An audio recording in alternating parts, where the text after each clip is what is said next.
Capítulo 7. Túnel Negro. Na noite seguinte, fomos Elisa e eu encontrar com meu pai. Minha amiga foi logo lhe passando os dados do túnel negro. Com informações que obteve no posto de socorro do Umbral, das imediações do local onde Walter estava. Obtive os dados com o orientador do posto de socorro, Caminheiros de Jesus, explicou Elisa. Colônias ou postos de auxílio têm quase sempre a previsão exata de quantos desencarnados vagam pelo umbral e de quantos moradores existem em suas cidades. Isto no seu espaço espiritual, para facilitar socorros e orientar socorristas. Assim, tínhamos nas mãos um mapa do local, com as medidas de todos os compartimentos do túnel negro. Seu chefe era mesmo Natan. Estavam anotados quantos colaboradores ele tinha, quantos escravos e abrigados, como todos os detalhes importantes da fortaleza por dentro. Meu pai leu todos os dados e entregou a folha a Elisa. E nos convidou. Vamos? Volitamos até o umbral, e lá fomos andando, observamos tudo. Perto do túnel negro, paramos e examinamos bem o local. Ficamos ali poucos minutos e voltamos. Amanhã voltaremos, disse meu pai, só que um pouco mais tarde, e de lá tiraremos os que quiserem sair. Agora vou ao posto, junto ao centro espírita, para organizar tudo. Estávamos caminhando, Elisa e eu mais próximas, e meu pai a uns 2 metros de distância, quando ouvimos. Café com leite, uma branca, outra negra, leite com café. O desencarnado que falou riu alto, gostando do que dizia. Elisa o observou e dirigiu-se a meu pai. Senhor José Carlos, por que tanto preconceito? Ontem mesmo por aqui nos chamaram de branquela e neguinha. Muitos ainda dão valor ao exterior de tudo, até das pessoas. O preconceito racial tem sido a causa de muitas desavenças terrenas, pois longe estão de entender o que a pessoa é realmente. Vendo somente o exterior, criticam tentando ofender. Esse indivíduo tanto quis ofender a uma como a outra. Tivemos e teremos com certeza muitas existências físicas, pertencendo a várias raças. A cor da pele muda conforme nossa necessidade de aprendizado, ou por reencarnarmos em determinado local de nossa terra. Podemos ter sido vermelhos, amarelos, negros e brancos. Aqui no umbral também há preconceitos, e muitos. Existirão preconceitos até que entendam ser temporário a pessoa vestir um corpo branco ou amarelo. Nosso espírito é e será o mesmo. Devemos tirar lições dos diferentes modos de ser externamente, para o nosso aprendizado e progresso. Meu pai fez uma pequena pausa e concluiu. Muitos têm medo de olhar para dentro de si mesmos, porque só irão encontrar inferioridade e o grande vazio do nada. E sem a comunhão com a vida, quase sempre o preconceito racial vem à tona. Assim, não gostam de olhar os mais evoluídos, que eles, pois, ao vê-los, confirmam sua própria pobreza. Eis a razão da maledicência. Ao denegrir a imagem do próximo, sentem-se melhores que os alvos de suas críticas ainda não conseguem ver e reconhecer todos como irmãos. Eu, se quisesse, disse Elisa, poderia agora, que possuo um corpo perispiritual, ser diferente, modificá-lo e ser branca ou com feições orientais, mas a cor não me faz diferença. Amo todas as raças e permaneço como fui em minha última encarnação.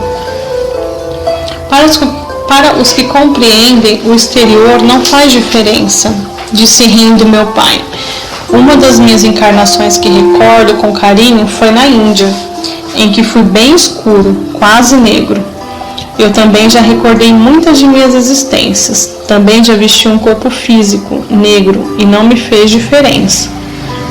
Pois tive nessa encarnação alegrias, tristezas, pobrezas, comuns de encarnada, como em todas as outras oportunidades. Senti-me bem em ser negra. Meu pai tem razão, tudo é temporário, tudo passa, e nós ficamos com o proveito de cada encarnação. Despedimos-nos, cada um voltou aos seus afazeres. Eu voltei à colônia Vida Nova, Elisa ao hospital da colônia Perseverança e meu pai ao posto de socorro do centro espírita. No outro dia nos encontramos e nos juntamos a um grupo de 20 desencarnados, trabalhadores da equipe do centro espírita. Da equipe de meu pai. Conhecia quase todos, cumprimentamo-nos alegres e rumamos ao túnel negro. Sabíamos que Natan estava sempre ausente à noite, quando se dirigia com frequência para perto dos viciados encarnados, dizendo que pesquisava o efeito das drogas nos corpos físicos. Saía sempre com seus colaboradores direitos. Logo chegamos. Íamos entrar meu pai, Elisa e eu, além de 5 da equipe. Os demais nos esperariam por perto. O túnel negro por fora parecia mais um castelo, desses europeus antigos, cor cinza e com algumas janelas pequenas. Natan não confinava seus moradores, que ali entravam e saíam quando quisessem, havendo prisões só para os que desobedeciam. Mesmo os que ali estavam e os que eram usados para experiências estavam conscientes do que iriam acontecer. E muitos viciados procuravam o túnel negro em busca de drogas para o próprio uso.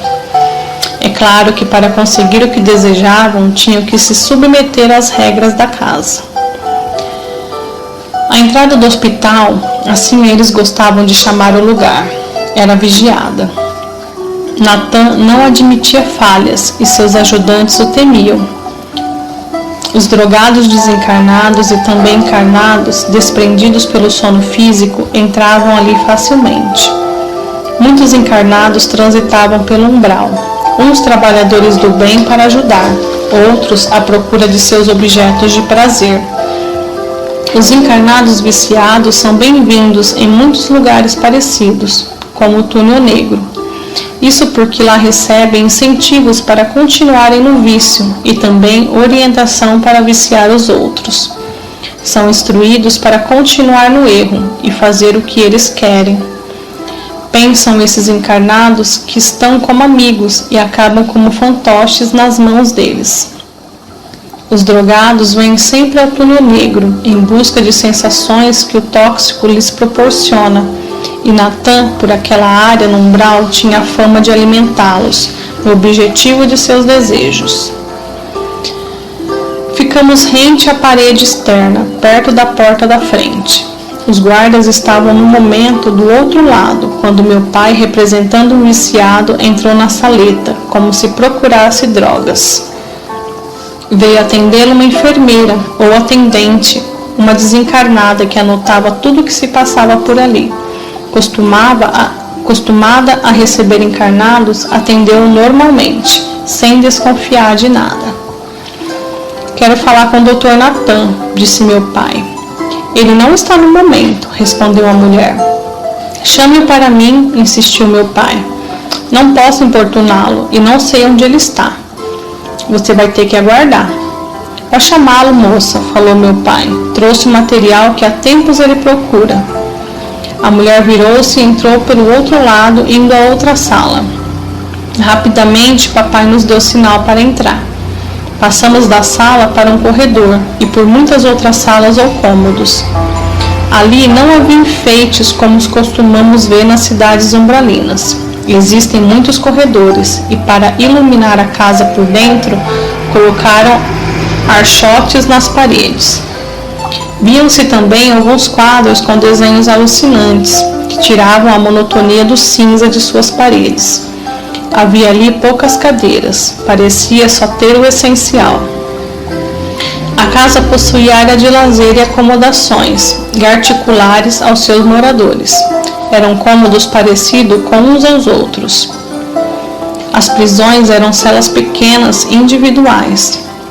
Logo após, entramos numa grande sala e nos separamos em grupos. Meu pai entrou no laboratório, olhando tudo sem mexer em nada. Possuía bons equipamentos, demonstrando que Natan e sua equipe eram estudiosos. As salas em que entramos eram chamadas de enfermarias, e sabíamos que numa delas Walter estava. Esses locais em nada lembravam os da colônia de socorro, ou mesmo os que existiam em hospitais terrenos. Estávamos perto do laboratório quando, pegos de surpresa, os guardas que estavam dentro da casa não reagiram, pois foram imobilizados pela força mental de nossos amigos. Quando entramos na enfermaria, a visão que tivemos foi tão patética quanto horripilante. Não havia leitos, só umas espécies de cabides na parede e com vários desencarnados, como que dependurados, como se fossem roupas velhas.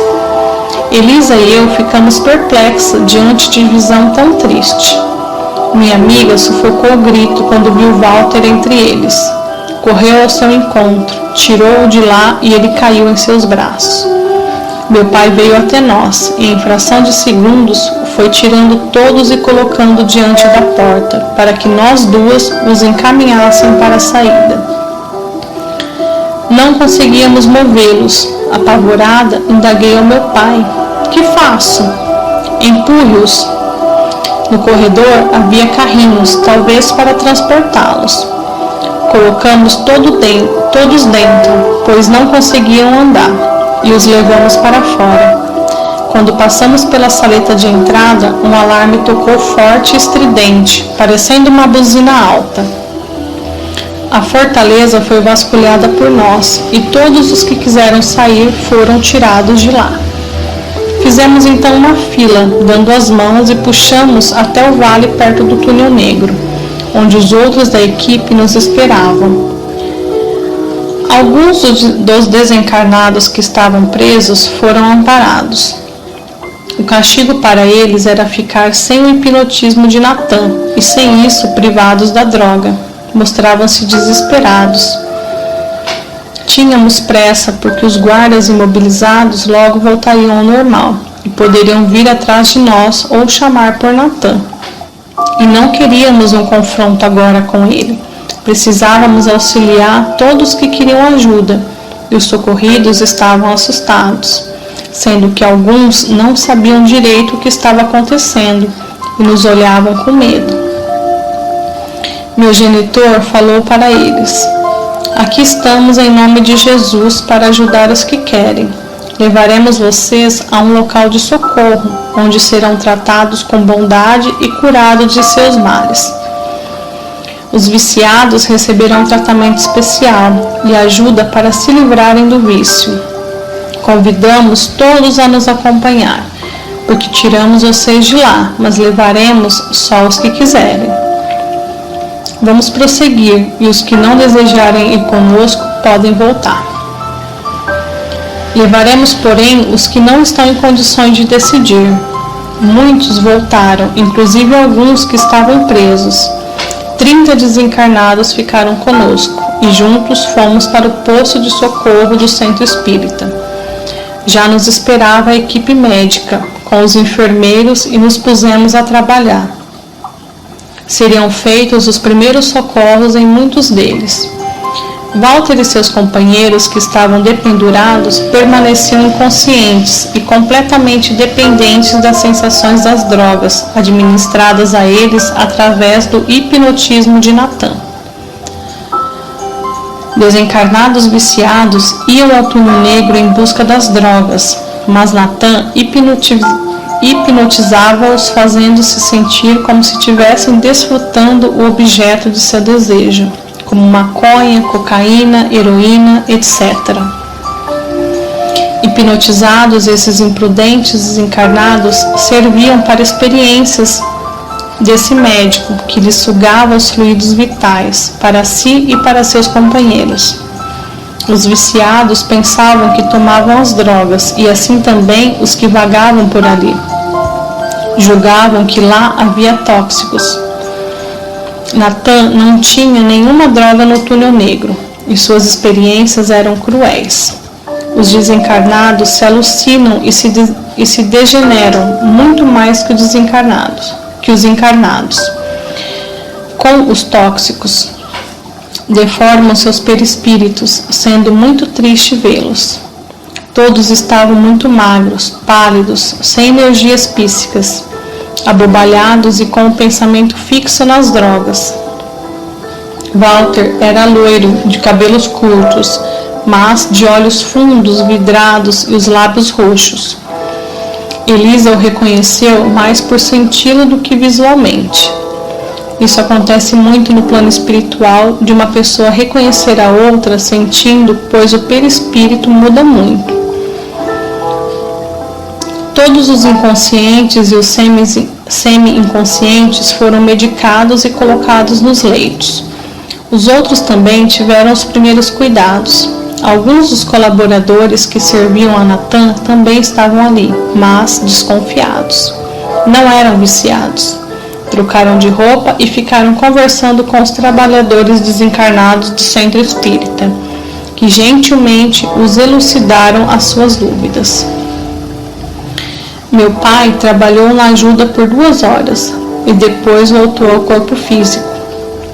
Muitos dos socorridos que não necessitavam passar por uma incorporação mediúnica foram levados do posto.